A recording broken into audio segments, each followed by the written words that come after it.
First of all, I want to thank all of you for being here and for being willing to serve. And especially, we'd like to thank your families. We know that on these kind of things, the families are as much a part of the service as you are. They sacrifice as much as you do, and in many instances, even more than you do. So we really appreciate the families. So let's start. Ms. Steele, in many ways, South Korea has been a model ally for the United States. As you know better than most, our economic and security relationship with Korea is incredibly important. President Lee has made commitments to up Korea's defense spending and to deepen relations with the United States and with Japan. But we also need to up our cooperation in shipbuilding, semiconductors, artificial intelligence, and nuclear energy, all critical sectors to ensure the U.S. and our partners remain at the forefront of tech competition. Today, I'd like to hear from you on your priorities for implementing our trade and investment framework with Korea, if confirmed, and your views on how we can address the regional threats from China and North Korea. Mr. Kavukjan, as you know, Norway is a key U.S. ally in Europe and the High North. It's bordered with Russia, as well as its sovereignty over Svalbard and the long Arctic coast make it a key partner in countering Russian and Chinese malign activities in the North Atlantic. Norway is also key to building a European energy mix that is independent and secure from Russian interference. We need to work together to advance this goal and protect critical infrastructure.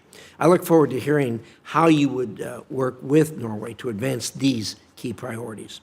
Mr. Wendt, the United States partnership with Albania has benefited from significant growth in recent years, and now more than ever.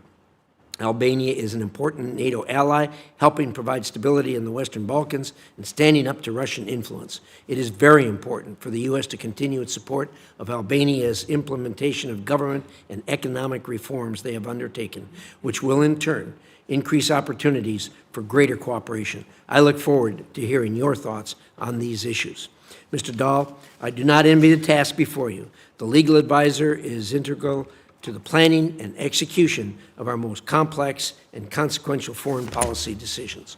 Whether it is the military, economic, or gray zone threats posed by China and Russia, complex international treaty negotiations, or protecting our most precious resource, American citizens abroad, you will be uniquely poised to inform the President and the Secretary on extremely consequential issues. This job will certainly keep your hands full, but if confirmed, I trust you will work with this committee to ensure our national security is protected.